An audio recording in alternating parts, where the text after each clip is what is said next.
ছোট ছেলেটা বলছেন আল্লাহ আমার মরণ হয়ে যায় কোনো যায় আসে না, কিন্তু আল্লাহ গো আজকে আমার পিঠে তীর লেগে গেছে, আমার মা যদি দেখে ফেলে তবে মা দুধের ঋণ মাফ করবে না। আল্লাহ গো আমি তীরখানা কেমন করে বার করব? বাবা গো ওই ছোট্ট ছেলেটা শুয়ে শুয়ে তীরখানা ধরার চেষ্টা করে, কিন্তু বাবা হাত জুটে না, তীরখানা ধরতে পারে না। ঢাক দিচ্ছেন বগো বড় দাদা, কোথায় আছো গো? আসো তাড়াতাড়ি আমার তীরখানাকে বার করে দাও। বাবা গো পোড়া ছেলেটা অজ্ঞান হয়ে গেছে, বাবা গো জ্ঞানটা ফিরে না। বেশ কিছুক্ষণ পরে যখন জ্ঞানটা ফিরেছে গো, বড় ভাই দড়িয়া যেন চলে আসিল, ছোট ভাইকে বুক কানে লাগিয়েছে। ভাই কি হয়েছে বলো? ছোট ভাই কাঁদছে আর বলছে দাদা গো, দাদা গো আসার সময়তে মা বলেছিল যদি পিঠে তীর লাগে দুধের ঋণ মাফ করবে না। দাদা আমার পিঠে তীর লেগেছে, দাদা গো তীরখানাকে বার করে দাও, মা যদি দেখে নেয় তবে দুধের ঋণ মাফ করবে না। ভাই রে বড় ভাই ছোট ভাইকে শুয়ে দিয়েছেন বাবা, আর তীরখানা ধরে যেমনই টান দিতে যাবে বাবা ছোট্ট ভাইয়ের ব্যথা শুরু হয়ে গেল, মা বলে কেঁদে যাচ্ছে আল্লাহ গো বড় ভাই ছেড়ে দিচ্ছে তীরখানা, যদি আমি জোরে টান দিই তবে আমার ছোট্ট ভাই কষ্ট পাবে, আমি টানতে পারবো না। ছোট্ট ভাই বলছে দাদা গো আজকে ময়া করো না, আমার মরণ হয়ে যাবে, আমার মা যেন দেখতে না পাই। বাচ্চা বাচ্চা ছেলেরা কেমন ছিল রে বাবা। আবার তীরখানা টান দিচ্ছে, তীর ঢুকতে সোজা কিন্তু সহজে বেরিয়ে আসবে না, তীরের আগালে আঁকুড়া হয়ে থাকে, সহজে বেরিয়ে আসে না। ছোট ছেলেটা বলছে দাদা গো একটু জোর করে টান দাও দাদা, ময়া করিও না। আবার টান দিচ্ছেন, আবার ছোট ভাই কাঁদছে, আবার ছেড়ে দিচ্ছে। ওইদিকে একটা দুশ্মন দুরাচার বাবা দৌড়িয়ে চলে আসে। ওরে আজিদের সৈন্যরা এমনকে মায়ের দুগ্ধ পান করেছিস, একবার আমার মোকাবিলাতে আয়। আমি ইমাম হাসানের বেটা, ইমাম হোসেনের ভাতিজা, আমার নাম হলো আবুল কাসিম, আমি একটা কেউ জিন্দা রাখবো না। আই কে মায়ের দুগ্ধ পান করেছে, একবার আমার মোকাবিলাতে আই। তো আরজাক বলছে ও বেটা, ইবনে সাদ আরজাককে বলছে আরজাক যা, আর আবুল কাসিমের মাথাটা কেটে নিয়ে চলে। তো আরজাক বলছে আমি এত বড় পাহুলমান, আর এ সামান্য আবুল কাসিমের মোকাবিলাতে আমি যাব? আমার যাওয়ার দরকার নাই। ও বেটা, ওরে আমার ছোট্ট বেটা যা, আর আবুল কাসিমের মাথাটা কেটে নিয়ে চলে। দেখেন বেরাদার কেমন করে আরজাকের ছোট্ট বেটাকে কদ্দু কাটা কাটে। বসেন ভাই বসেন, বসে যান। যারা জায়গা পাচ্ছেন না পিছন দিয়ে ঘুরে এদিকে চলে আসেন, এদিকে জায়গা অনেক আছে। যারা জায়গা পাচ্ছেন একটু দিকে চলে আসেন। হ্যাঁ যদি কারো অসুবিধা হয় একটু দিকে চলে আসবেন, চিন্তা নেই ভাই। আর আপনার ঠান্ডা মাথায় বসুন, যে যেখানে আছে বসুন, বক্তব্যটা শুনুন। হ্যাঁ বসে, আচ্ছা বসেন বসেন, চুপচাপ বসেন, কেউ কথা বলিয়েন না। তো আরজাক বলছে ওরে আমার ছোট্ট বেটা যা, আর আবুল কাসিম ছটফট করছে তারওয়ারি নিয়ে, তার মাথাটা কেটে নিয়ে চলে আই।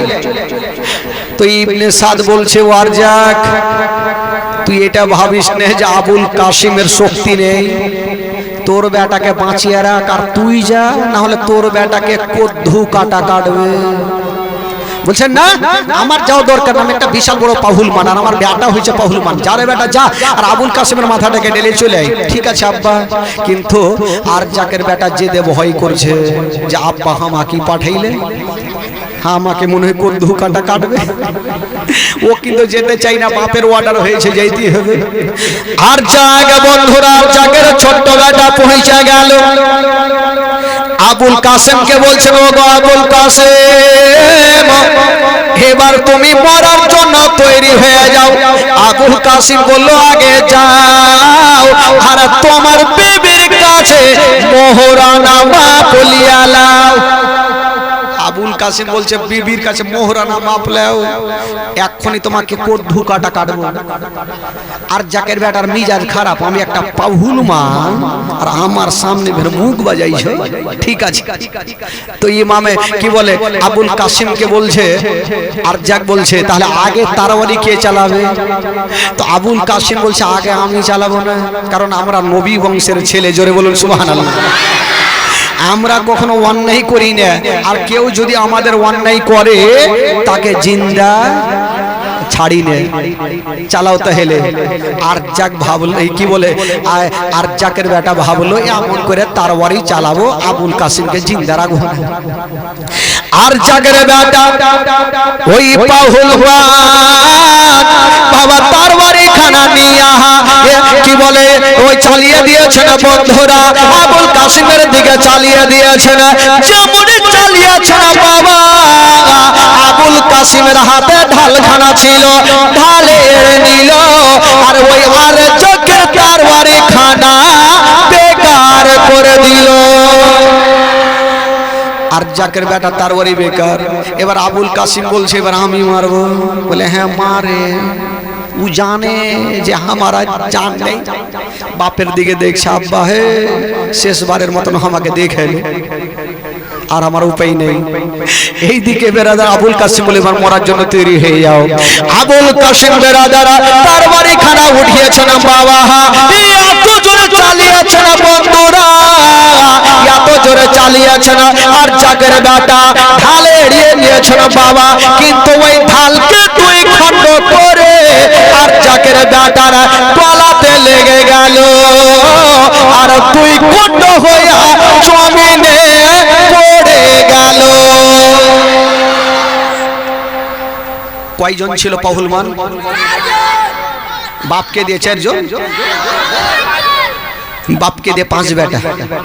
আচ্ছা কয়টা গেল? থাকলো কয়টা?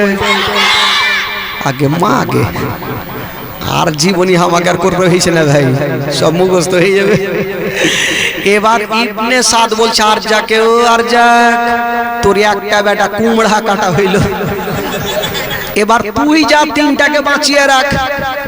আর যাক বলছে মান সম্মানের ব্যাপার, কইছেন না আমার আরো 3টা বেটা কুমড়া করে বড় করেছি, যারে আমার 2 নম্বর বেটা, 3 নম্বর বেটা যা তোর ভাইয়ের বদলা লিয়ে আই। তোর বেটা বলছে আব্বা আমি যাব না, ও জানে যে আমি গেলে ঘুরে আসবো না। বলছে যা বেটা তোর ভাইয়ের বদলা লিয়ে আই। তুই বুঝে গেল আব্বার অর্ডার হয়েছে যাইতে হবে। আর জাকের বেটা তারওয়ারি খানা নিয়া বাবা পৌঁছে গেল ওই যুদ্ধের ময়দানে। যেমন গিয়েছে না বাবা বলছেন ও গো আবুল কাসিম এবার তুমি মরার জন্য তৈরি হয়ে যাও। আবুল কাসিম বলল আমি তোকে মারবো না, তোর ভাইয়ের কাছে এখনই শুইতে যা। এখনিকা শুইতে যা, মারবো কি তার আগে শুইতে যা। এই কথা বলতে নাই আর জাকের বাতার চোখ লাল হয়ে গেল। আমি একজন পাহুল মারা, আমার সামনে আমার ভাইয়ের দিকে দেখাচ্ছ, ঠিক আছে দেখছি। এই বেরাদার বন্ধুরা দুইজনের যুদ্ধ শুরু হয়ে গেল। বাবা গো এত জোরে যুদ্ধ শুরু হয়েছে, যার শরীরে নবী বংশের রক্ত আছে গো তার মোকাবিলাতে কেউই টিকতে পারবে না। ইমাম আবুল কাসিম এত জোরে তরবারি চালিয়ে দিল, ওই আর জাকের বেটা কেটে 2 খণ্ড হইয়া জাহান্নামে পৌঁছে গেল। কয়টা গেল? থাকলো কয়টা? 3টা থাকলো। বাবা গো এই করতে করতে 3 নম্বর বেটা 2 নম্বর বেটাও গেল, 4টা বেটা আস্তে আস্তে করে চলে গেল।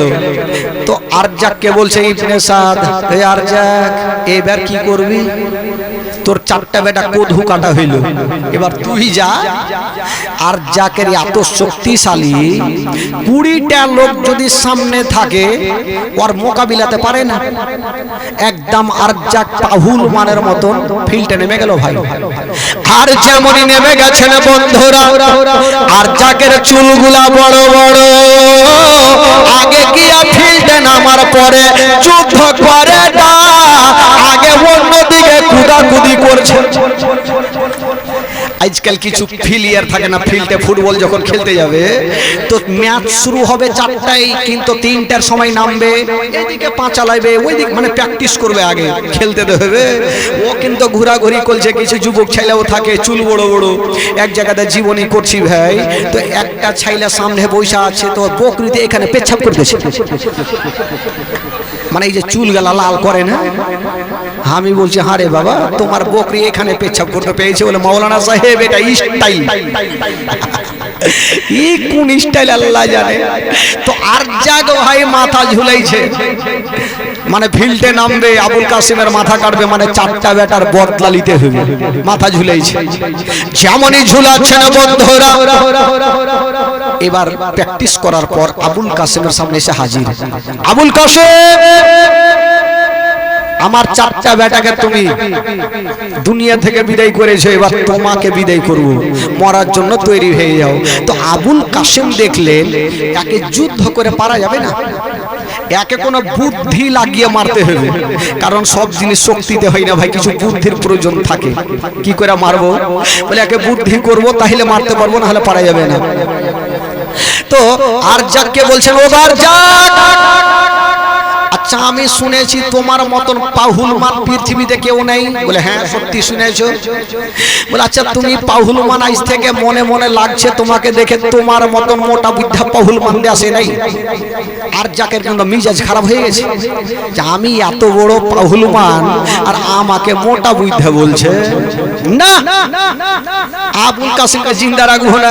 তো জিজ্ঞাসা করছো আবুল কাসিম, আমি যে মোটা বুদ্ধা পাহুলমান, কি রে ভাই একটু বসো, মুখ বন্ধ করে চলো। হ্যাঁ बैठे बैठे जल्दी बैठो, একবার দরুদ পাক পড়ে একটু বসে যাক ভাই, দরুদ পাক পড়ে। আল্লাহুম্মা সাল্লি মাওলানা মুহাম্মদ ওয়া আলা আলি সাইয়্যিদিনা ওয়া আলা আলি।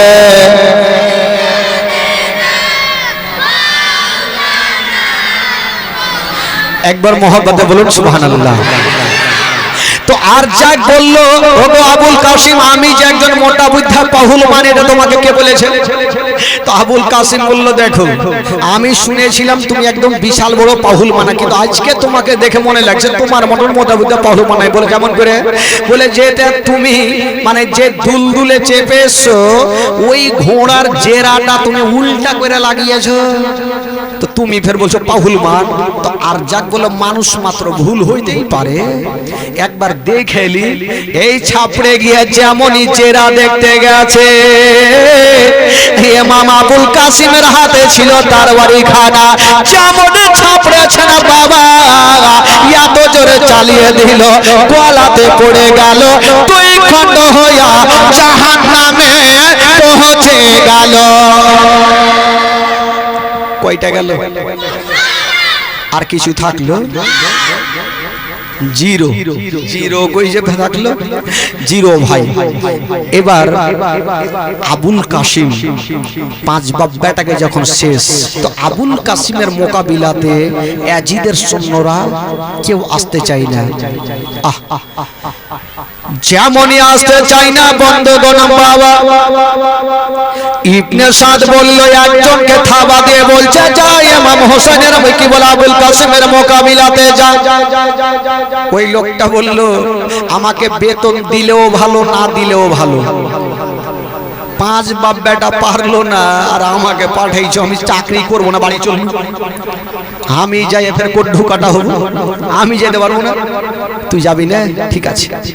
এরা যুক্তি করলো যে না, এক কাজ করতে হবে, আবুল কাসিমকে যদি মারতে হয় তবে একই সঙ্গে হামলা করতে হবে, একের এক গেলে পারা যাবে না। তো আবুল কাসিম বলে, এক কাজ করো, তোমরা আলোচনা করো আর আমি ততক্ষণ যাব, একবার আমার চাচা হোসাইনের সঙ্গে একবার কথা বলে আসবো। আবুল কাসিম 1 পা 2 পা করে চাচার সামনে দাঁড়িয়ে গেছেন, চোখ দিয়া পানি, 5 জনের সঙ্গে যুদ্ধ করেছেন বাবা, 3 দিন থেকে পানি পান করেনি, হুলকুমটা শুকিয়ে গেছে। আবুল কাসেম যেমন চাচার সামনে দাঁড়িয়েছেন বাবা, ইমাম হোসেন বলছেন বেটারে তুমি ভয়ে কি পালিয়ে আসিলে? আবুল কাসিম বলছেন চাচা গো আমি ভয়ে পালিয়ে আসি না চাচা, আমি 5 জনকে কতল করে এসেছি। তবে চাচা গো আমি এসেছি শুধু একটাই কারণে। কি কারণ বেটা? বলছেন চাচা গো আমার তো আব্বা জান দুনিয়াতে বেঁচে নাই চাচা। 10ই মুহররমের দিনে বাবা গো তারা কি বিয়ে বাড়ি ভোজ খাওয়ার জন্য বিদায় চাইতেছিল না, ইসলামকে বাঁচার জন্য তারা একের পর এক যুদ্ধের ময়দানে শহীদ হতে যাচ্ছেন বাবা। ওই আবুল কাসেম বলেছিলেন চাচা গো ও গো চাচা, চাচা গো আমার আব্বা নাই চাচা, চাচা গো যদি পারেন চাচা তবে 1 পেয়ালা আমাকে পানি দিয়ে দাও চাচা। যদি 1 পেয়ালা আমি পানি পেয়ে যাই চাচা তবে ওই যুদ্ধের ময়দানে আপনাকে যাওয়া লাগবে না চাচা। ইয়াজিদের 22,000 সৈন্যর জন্য আমি একাই মোকাবিলায় যথেষ্ট থাকবো চাচা। ইমাম হোসেন ভাতিজার চোখের পানি মুছে দিয়ে বলছেন ভাতিজা তুমি কি জানো না পানি পানি করে আমার আলী আসগার শহীদ হয়ে গেল, আমি পানি পাবো কোথায়? বেটারে তবে যারে যা আমি দেখতে পাচ্ছি রে বাবা, কিছুক্ষণ পরে তুমি হাউজে কাউসারের পানি পান করবে। আবুল কাসেম চাচার কাছে ক্ষমা চেয়ে দিয়া সবাইকে ক্ষমা করে দিচ্ছেন বাবা। তবে 7 বছরের সাকিনা বাবা চলে আসিলেন, আর কেন আবুল কাসেমের হাতখানা ধরেছেন। কিন্তু বেরাদার হাত ধরে হবে কি? কজনকে বাধা দিবে? আবুল কাসেম সবাইকে সান্ত্বনা দিয়ে যেন যুদ্ধের ময়দানে পৌঁছে গেল। ওইদিকে হাজার হাজার সৈন্যদের আলোচনা হয়েছে, আবুল কাসেম আসলে আমরা একই সঙ্গে হামলা করব। বাবা গো আবুল কাসেম যেতে নাই, চতুর্দিক থেকে তীর চালু হয়ে গেল। এত তীর চালাই বন্ধুরা, ডানে তীর বামে তীর, এত তীর চালাই বাবা গো ওই তীরগুলা আবুল কাসেমের হাতে লাগে, টেনে ফেলে দেয়, পায়ে লাগে টেনে দেয়, ইহাকে দুরাচার একখানা তীর চালিয়ে দিল। যেমন তীর চালিয়েছে বাবা ওই তীরখানা গিয়া বাবা লাগবে তো লাগা আবুল কাসেমের যেন বাবা চোখের মুনিতে ঢুকে গেল। যেমনই চোখের মুনিতে ঢুকে গেছে আবুল কাসেম মা বলে জমিনে পড়ে গেল। যেমনই পড়েছে মা, আবুল কাসেম দাঁড়িয়েছিল বাবা গো আর ডাক দিচ্ছেন চাচা হোসাইনকে, ও গো হোসাইন চাচা গো একটু আসেন চাচা, আমাকে একবার কোলে করে নিয়ে যান চাচা। ইমাম হোসেন দৌড়িয়ে আসিল, ভাতিজাকে বুকে করে নিয়ে যেমনই খিমাতে গেছেন বাবা। ইমাম আবুল কাসেম একবার শুধু চোখটা খুলে বাবা গো চোখটাকে বন্ধ করে নিলেন, দুনিয়া থেকে বিদায় নিলেন। সকলে পড়ুন ইন্না লিল্লাহি ওয়া ইন্না ইলাইহি রাজিউন। এইদিকে সবাই কাঁদছেন বাবা, 72 জন গিয়া ইহাকের পর এক বেরাদারা ওই কারবালায় যাচ্ছে না আর নিজের গর্দানকে কাটিয়ে দিচ্ছে না। ইয়াজিদের সৈন্যরা খুশি হচ্ছে না বাবা, কিন্তু ইমাম হোসেন সবুরের পাহাড় হয়ে আছে বাবা গো।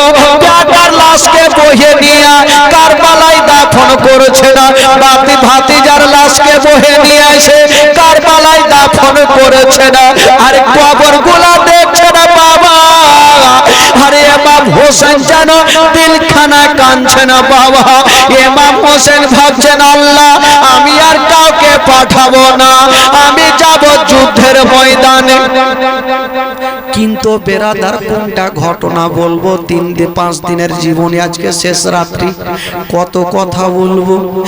একটা ওই খিমার মধ্যে ইমাম হোসেনের একটা বহিন যার নাম ছিল জাইনাব, জাইনাব দুটা বেটাকে পার্শ্বে ডেকেছেন। বেটাগুলার বয়স হলো 9 এবং 10 বছরের ছেলে, বাচ্চা বাচ্চা ছেলে। পার্শ্বে ডেকেছেন আর বলছেন, বেটারে আজকে তোমার মা একটা কথা বলবো রে বেটা। আজকাল মা বাপের কথা কেউ শুনে না, তবে যুবকেরা এই ঘটনা শুনে না বাবা, ঈমান তাজা হয়ে যাবে। মা বলছেন, বেটা আচ্ছা বলো তো বেটা, তোমরা আমাকে কতটা ভালোবাসো? দুটা ছেলে, ছোট ছোট ছেলে, এত সুন্দর চেহারা। মা, মা গো তোমাকে জান থেকে বেশি ভালোবাসি মা। আরে বেটা আমি তোদেরকে একটা কথা বলবো, তোরা মানবি রে বেটা? মা এটা কেমন কথা বলছো? তুমি কথা বলবে আর আমরা মানবো না? বলো তো মা কি বলবে। তো জাইনা বলছে, বেটা রে আমি শুনেছি বেটা এখন কারবালার প্রান্তরে যুদ্ধ চলছে বেটা, আমার হুকুম তোমরা যুদ্ধের ময়দানে যাও আর নিজের গর্দানকে কাটিয়ে দাও বেটা, আমি শহীদের মা হব। জোরে বলো সুবহানাল্লাহ। তো আজকাল যদি কোনো বেটাকে কোনো মা বলে যে বেটা যুদ্ধ চলছে তুই গিয়ে ওখানে গলা কাটিয়ে দে, তো কোনো বেটা যাইবে না? হাসলে আগে মায়ের গলা কাটবে ভাই, মায়ের গলা কাটবে কি কাটবে না? যে তোমার জন্য আমি নিজের গলা কাটাবো। কিন্তু দেখেন জাইনাব বলছেন, বেটা যাও বেটা, একবার কথা রাখো, আমার দান করার মতন কিছু নেই বেটা, কারণ আমি সাকিনার চোখের পানি দেখতে পারি, আমি আলী একবারের চোখের পানি দেখতে পারি না বেটা। যা, আমার তো কেউ নেই, তোমরা দুই মাত্র ছেলে, একটু যাও, হোসাইনের আগে তোমরা গিয়ে কারবালাতে শহীদ হয়ে যাও। কেমন ছিলেন মা, নিজের সন্তানকে আজকে দেখুন যুদ্ধের ময়দানে পাঠাচ্ছে। দোনো বেটা কাঁদতে কাঁদতে মাটিতে বসে গেল। বলছেন, মা গো আমরা দুনিয়ায় এখন দেখি নাই মা কেমন করে যুদ্ধ করব, ছোট ছোট ছেলে মা আমরা কেমন করে যুদ্ধের ময়দানে যাব। মা বলছেন, বেটা আমি জানি তোমরা মায়ের কথা শুনবে না, তোমরা যাবে না।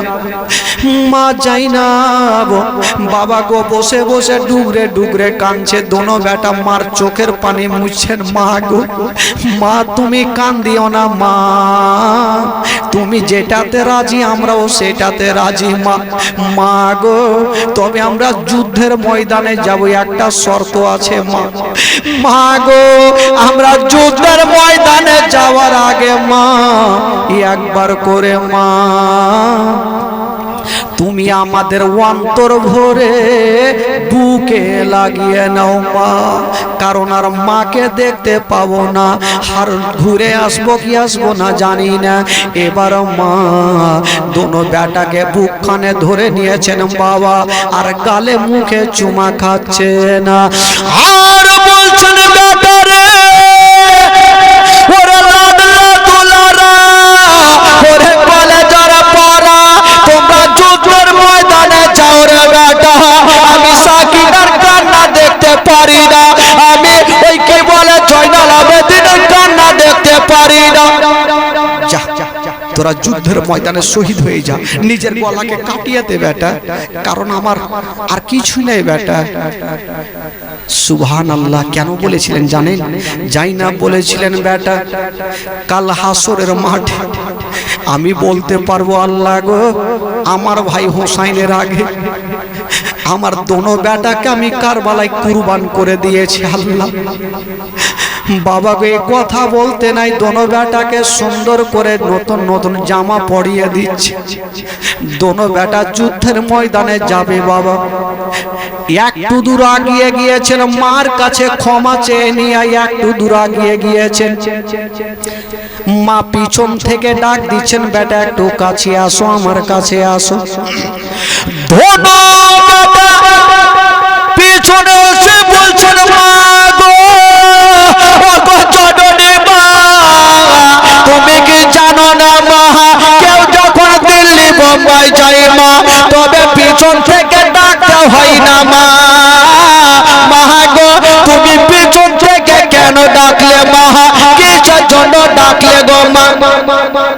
মা কেন ডাকলেন? যুদ্ধের ময়দানে পাঠাচ্ছেন কিন্তু ডাকলেন কেন? কারণটা কি? মা কাঁদতে কাঁদতে বলছে, তোমরা বেটা যুদ্ধের ময়দানে যাচ্ছ, কিন্তু তোমাদের পিছন থেকে ডাকলাম একটা কথা বলার জন্য। ওরে বেটা শোনো, তোমরা যুদ্ধ করবে বেটা, কিন্তু একটা কথা তোমরা আমার মনে রাখিও, ওই যুদ্ধ চলাকালীন যদি তোমাদের মধ্যে কাউরি পিঠে তীর লাগে বেটা, আমি তোমার মা দুধের ঋণ মাফ করব না। বেটা গুলা বলছেন, মা গো, হাজার হাজার দুশ্মনেরা থাকবে পিছন থেকে তীর মারতে পারে মা, তবে কেন দুধের ঋণ মাফ করবে না? যাই না বলেছিলেন বেটা রে, যদি তোমাদের পিঠে তীর লেগে যায় বেটা, আমি জানবো তোমরা ভয়ে পালিয়ে আসছিলে, আর দুশ্মনেরা পিছন থেকে তীর মেরেছে রে বেটা। নবী বংশের ছেলে কখনো ভয়ে পালিয়ে আসবে না। দোনো ছেলে মার হাতখানা ধরে বলছেন, মা গো চিন্তা করো না, আমরা সিনাতে তীরখানা নেব মা, কিন্তু আমরা কি বলে পিঠে তীর লাগতে দিব না। মার কাছে ক্ষমা চেয়ে নিয়ে ছোট ছোট 9-10 বছরের ছেলে আউন ও মোহাম্মদ দুইজন পৌঁছে গেল যুদ্ধের ময়দানে। যেমনই পৌঁছে গেছেন বাবা,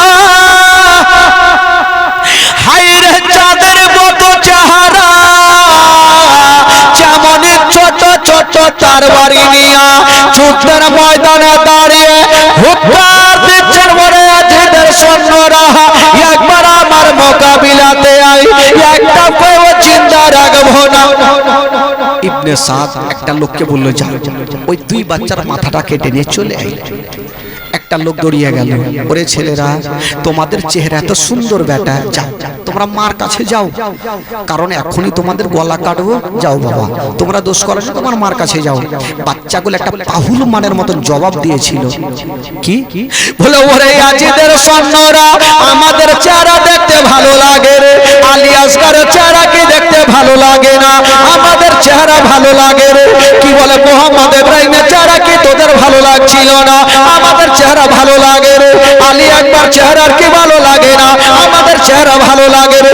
ইমাম হোসেনের চেহারা কি ভালো লাগে না, যে তাদের জন্য তোরা পানি বন্ধ করে দিয়েছিস? এই কথা যেমনই বলতে নেই, ওই দুরাচারের হাতে ছিল তরবারি খানা। যেমনই বাবা তরবারি খানা চালিয়েছে না, ছোট ছেলে ঢালাই এড়ে নিল, বড় ছেলেটা তরবারি চালিয়েছে, ওই দুশ্মনের গর্দানে পড়ে গেল, মাথা একদিকে গেল, বডি একদিকে গেল, আর এক দুশ্মন দৌড়িয়ে চলে আসিল, যুদ্ধ শুরু হয়ে গেল। ওই দুশ্মনকে 2 খণ্ড করে জমিনে ফেলে দিল। যুবকের আরে চার শরীরে নবী বংশের রক্ত আছে গো, তার সামনে কেউই টিকতে পারে না, কেউ থামতে পারে না বাবা গো। এবার তাদের আলোচনা হয়ে গেল, একই সঙ্গে তীর চালাতে লাগো বাবা গো। এবার তীরের নিশানা করে 2 ছেলের দিকে চালাতে লেগেছে, কিন্তু ছোট ছোট ছেলে তরবারি নিয়ে কতক্ষণ যুদ্ধ করবে? একটা দুরাচার ছোট ছেলের দিকে নিশানা করে তীরখানা চালিয়েছে। যেমনই তীরখানা চালিয়েছে মা, তীরখানা এসে হাতে লাগলো না, পায়ে লাগলো না, মাথায় লাগলো না, ওই তীরখানা সোজা এসে ছোট ছেলেটার পিঠে লেগে গেল। যেমনই পিঠে লেগেছে, বাবা পেট দিয়ে ফুটে গেছে, বেরিয়ে গেছে। ছেলেটা মা বলে উভুড় হয়ে জমিনে পড়ে গেল, অজ্ঞান হয়ে গেছে বাবা গো। আর ওই দিকে বড় ছেলেটা একাই যুদ্ধ করছে। বেশ কিছুক্ষণ পরে যখন ছোট ছেলেটার জ্ঞানটা ফিরেছে, ছোট ছেলেটা বলছেন, আল্লাহ আমার মরণ হয়ে যায় কোনো যায় আসে না, কিন্তু আল্লাহ গো আজকে আমার পিঠে তীর লেগে গেছে, আমার মা যদি দেখে ফেলে তবে মা দুধের ঋণ মাফ করবে না। আল্লাহ গো আমি তীরখানা কেমন করে বার করব? বাবা গো ওই ছোট ছেলেটা শুয়ে শুয়ে তীরখানা ধরার চেষ্টা করে, কিন্তু বাবা হাত জুটে না, তীরখানা ধরতে পারে না। ঠাক দিচ্ছেন বড় দাদা,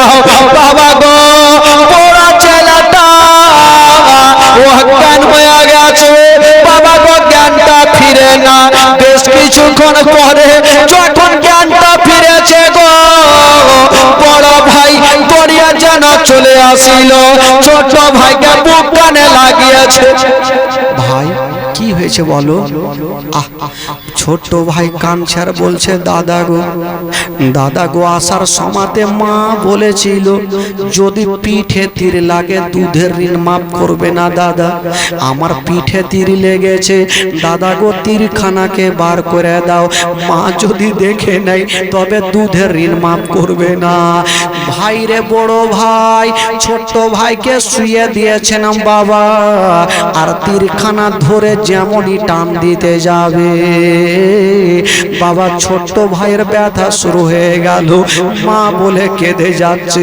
আল্লাহ গো বড় ভাই ছেড়ে দিচ্ছে তীরখানা যদি আমি জোরে টান দিই তবে আমার ছোট্ট ভাই কষ্ট পাবে আমি টানতে পারবো না ছোট্ট ভাই বলছে দাদা গো আজকে ময়া করো না আমার মরণ হয়ে যাবে আমার মা যেন দেখতে না পাই বাচ্চা ছেলেরা কেমন ছিল রে বাবা আবার তীরখানা টান দিচ্ছে তীর ঢুকতে সোজা কিন্তু সহজে বেরিয়ে আসবে না তীরের আগালে আঁকুড়া হয়ে থাকে সহজে বেরিয়ে আসে না ছোট ছেলেটা বলছে দাদা গো একটু জোর করে টান দাও দাদা ময়া করিও না আবার টান দিচ্ছেন আবার ছোট ভাই কাঁদছে আবার ছেড়ে দিচ্ছে ওইদিকে একটা দুশ্মন দুরাচার বাবা দৌড়িয়ে চলে আসিল সামনে এসেছে না বাবা ছোট বড় ভাইকে বলে বড় ছেলে রে তোমার ভাইয়ের তীরখানা তুমি টানতে পারবে না